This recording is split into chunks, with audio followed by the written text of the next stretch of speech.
Welcome guys, science M के channel में आपका बहुत बहुत स्वागत है। इस वीडियो में डिस्कस करने वाले हैं BS nursing old question paper part 2। ठीक है, इसका जो पार्ट 1 है वो हम जेके जॉब में डिस्कस कर चुके हैं, जिसका लिंक डिस्क्रिप्शन में दिया हुआ है। सो गाइज, सब्सक्राइब कीजिए साइंस एम के चैनल को और पाते रहे नर्सिंग पैरामेडिकल फार्मेसी के latest update time to time. ठीक है, तो चलिए शुरू करते हैं। पार्ट फर्स्ट नीचे डिस्क्रिप्शन में दिया हुआ है, वहाँ से आप उसको देख सकते हो। पहला क्वेश्चन है हमारा, अगला 1 से 80 तक हम वहाँ डिस्कस कर चुके हैं। अब यहाँ से 90 से स्टार्ट कर रहे हैं। ठीक है, तो हमारा पहला क्वेश्चन है कि प्लाज्मिड आर यानी कि प्लाज्मिड डीएनए होते हैं, यानी कि आप में नॉलेज होना चाहिए प्लाज्मिड डीएनए के बारे में। तो सिंपल है, 12th की जो एनसीईआरटी है ना, वहाँ का जो बायोटेक्नोलॉजी चैप्टर है वहाँ से लिया गया क्वेश्चन है एनसीईआरटी से। ठीक है, तो आप देख पा रहे होंगे यहाँ पर कि बैक्टीरिया कोशिकाओं में एक्स्ट्रा न्यूक्लियर जीन होता है। हाँ, होता है। ठीक है, आर डीएनए प्रौद्योगिकी के लिए एक्सट्रेस्टेड वेक्टर होता है, यानी कि best vector DNA for R DNA technology.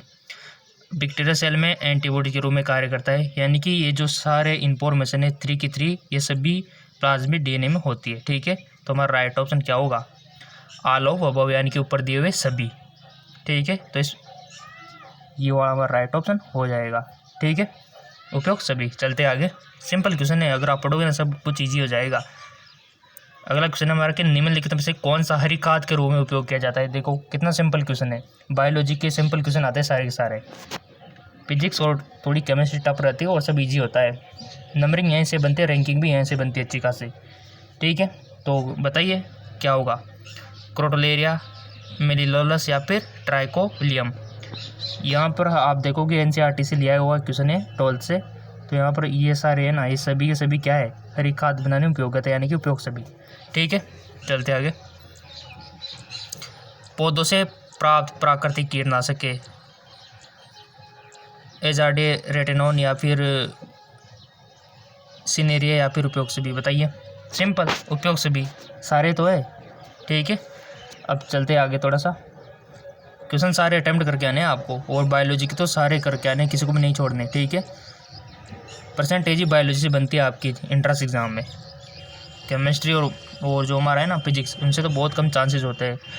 उच्च आणविक भार के हाइड्रोकार्बनों को संचय करने वाले प्लांट को क्या कहा जाता है? सिंपल, ये बायोटेक्नोलॉजी लिया क्वेश्चन से। बताइए, सिंपल इसका राइट ऑप्शन हो जाएगा पेट्रो प्लांट। ठीक है, पेट्रो प्लांट से पॉसिबल है। चलते आगे, अगला क्वेश्चन है आपका, कौन से जलवायु में स्थानांतरण परिवर्तन की खेती होती है? बताइए, सिंपल, इक्वेटोरियम। ठीक है, राइट ऑप्शन भी हो जाएगा। चलते आगे, 24, निम्नलिखित में से कौन सा राजस्थान में आमतौर पर पाया जाने वाला औषधीय पौधा है? तो आप यहाँ पर देखो, डेसिडेरा सिनोगोरिया, ये आपने साइंटिफिक नेम है और ये पढ़े होंगे ना थ्योरेटिकल, तभी तो मैं आपसे बोलता हूँ कि थ्योरी भी आपको पढ़नी है, दिमाग में कोई जोर नहीं देना। ये थ्योरेटिकल क्वेश्चन है, यानी कि आपने कहीं पर पढ़ा होगा तो आप इजीली इसको पढ़ के आंसर दे सकते हो, यानी कि उपयोग सभी हमारा राइट ऑप्शन हो जाएगा। ये भी आएगा, सारे तीनों आ जाएंगे। ठीक है, चलते आगे। बीजांड काय, यानी कि न्यूक्लियस पॉलीमेम्ब्रियो फाउंड किसमें पाई जाती है? संतरे में, नींबू में, आम में, उपयोग सभी। सिंपल क्वेश्चन, संतरे में भी पाई जाती है, नींबू में भी, मैंगो में भी, सभी में पाई जाती है, तो राइट ऑप्शन सभी हो जाएगा। ठीक, चलते आगे। इतने सिंपल क्वेश्चन, 2019 का पेपर इतना जी मज़ा आ गया होगा RHS वालों को। ठीक है, किस वैज्ञानिकों ने पादपों में जो असंजनन होता है एपोमिक्सिस की खोज की थी?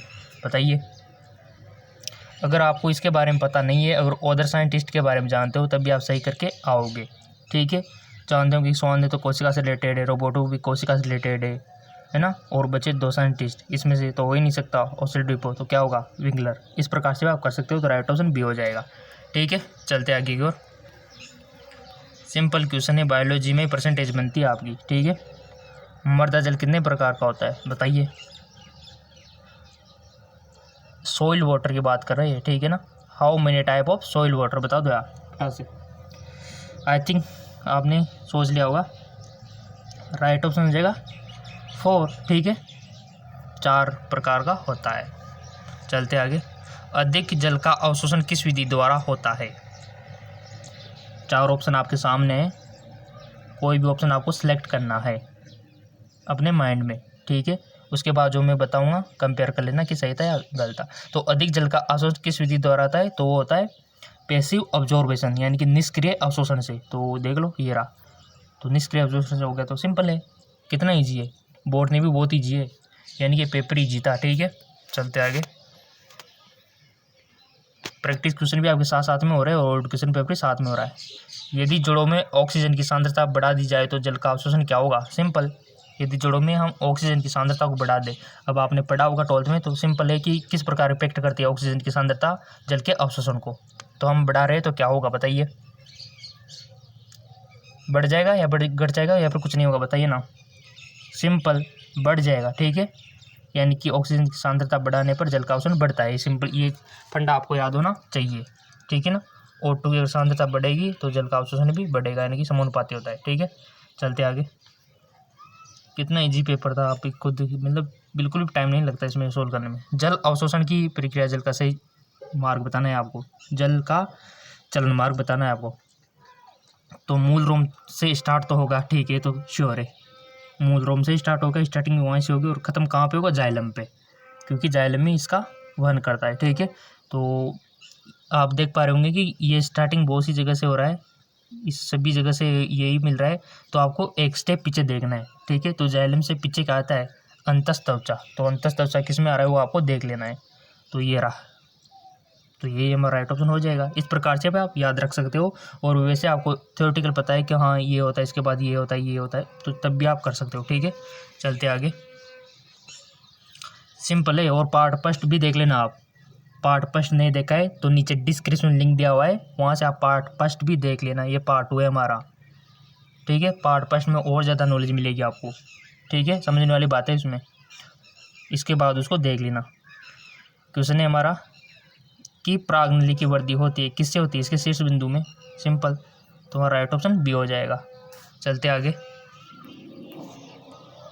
नर युग्मक तथा द्वितीय केंद्र के सूजन से क्या बनता है? कितने सिंपल क्वेश्चन है बायोलॉजी से, पूरे में से पूरे नंबर लेके आते हैं अगर आप इसको दे देते हो। क्यों स्टूडेंट? तो ये हमारा नर युग्मक तथा द्वितीय सूजन से होता है, बताइए। पूर्णकोश केंद्रक। ठीक है, बॉटनी से लिया गया क्वेश्चन है। सर्वाधिक जल अवशोषण के लिए उपयुक्त तापक्रम बताइए। अब ये तो आपको बताना है, आई होप आपने सेलेक्ट कर लिया होगा वन ऑप्शन। सिंपल, 20 से 35, यानी कि 20 से 35। ठीक है, कोई दिक्कत, कोई भी दिक्कत हो तो आपको आपके हर कमेंट का जवाब आपको मिलेगा। ठीक है, चलते आगे। चक्रीय प्रकाश पॉस्पोली, ये थोड़ा हार्ड है, पॉस्पोलीकरण से नहीं होता, यानी कि साइक्लिक फोटो जो होती है ना, उसे किस प्रकार का होता है? से नहीं होता है, बताइए। चक्रीय प्रकाश पॉस्पोलीकरण से नहीं होता है, किससे नहीं होता है? पहली बात तो आप इसको जानना होगा कि ये क्या होता है, प्रकाश पॉस्पोरीकरण क्या होता है, उसके बाद ही आप इसका आंसर दे पाओगे। ऑक्सीजन का उत्पादन, या फिर NADPH2 का संश्लेषण, या फिर जल का उपयोग, या फिर उपयोग में सभी, बताइए। और इससे रिलेटेड क्वेश्चन पूछते हैं C3 पादप, C4 पादप क्या होते हैं, इनको थोड़ा सा देख लेना। यहाँ से भी क्वेश्चन बनता है कि C3 पादप क्या होते हैं, C4 पादप क्या होते हैं, यहाँ से भी क्वेश्चन आते हैं। जाइलम और फ्लोएम को अच्छे से देख लेना आप। ठीक है, और प्रकाश संश्लेषण की क्रिया किस प्रकार से होती है, इनको थोड़ा देख लेना। ठीक है, तो वो बताइए इसका आंसर क्या होगा। चक्रीय प्रकाश पॉस्पोरीकरण से नहीं होता है, ऑक्सीजन का उत्पादन, NADPH2 का संश्लेषण, या फिर जल का उपयोग, या फिर उपयोग सभी, बताइए। तो सिंपल, इसका राइट ऑप्शन हो जाएगा हमारा जल का उपयोग से नहीं होता है। ठीक है, इसकी रिक्वायरमेंट थोड़ी ना होती है। अब आपको वो जो प्रकाश संश्लेषण की क्रिया होती है उसको पता हुआ होना चाहिए, तभी जाके ये पॉसिबल है। ठीक है, और दिमाग लगाने वाली बातें भी यही होती है। तो मैं आपको रिकमेंड करूँगा कि C3 C4 पादप और यहाँ तक कि जितने भी हार्मोन्स है बॉटनी में उनको देख ले, वहाँ से क्वेश्चन अक्सर पूछे जाते हैं। ठीक है, और थोड़ा सा दिमाग लगाने वाली यहाँ पर बात है, ये जो ये जो जूलॉजी वाला है, ठीक है, और ये जो प्राग्नली होती है इसका पूरा सिस्टम आपको याद रखना है। ठीक है, मनुष्य में तो सबको पता है कि किस प्रकार से क्या होता है, बट थोड़ा पौधे के बारे में नॉलेज होनी चाहिए कि किस इंटरेस्ट करे करने के लिए। ठीक है, कि किस प्रकार से इसमें पोलन होता है, किस प्रकार से फर्टिलाइजेशन होता है ना, किस प्रकार से नया बीज बनता है, सारी नॉलेज आपको होना चाहिए। ठीक है, क्योंकि ह्यूमन में तो हम हमारी बॉडी है तो इसका तो हम इंटरेस्ट के आधार पर हमको कर सकते हैं, बट दिक्कत इनमें आ जाती है कि ये क्या होता है। ठीक है, तो बॉटनी को भूले नहीं, क्वेश्चन सेम आते हैं। ठीक है, 50-50। तो थोड़ा सा और देख लेते हैं। यहाँ तक हो गया था, सो आप आए पार्ट 2 कंप्लीट हो गया। ठीक है, बायोलॉजी का। अब पार्ट फर्स्ट नीचे डिस्क्रिप्शन लिंक दिया हुआ है, आप जाके देख लीजिए उसको, बहुत अच्छा है, मज़ा आएगा। ठीक है, तो नीचे डिस्क्रिप्शन लिंक दिया हुआ है, पार्ट फर्स्ट को भी देख लीजिए। इसके बाद हम फिजिक्स और केमिस्ट्री का सॉल्यूशन करेंगे। ठीक है, हल करने वाले फिजिक्स और केमिस्ट्री। ठीक है, तो जाइए, नीचे डिस्क्रिप्शन लिंक दिया हुआ है।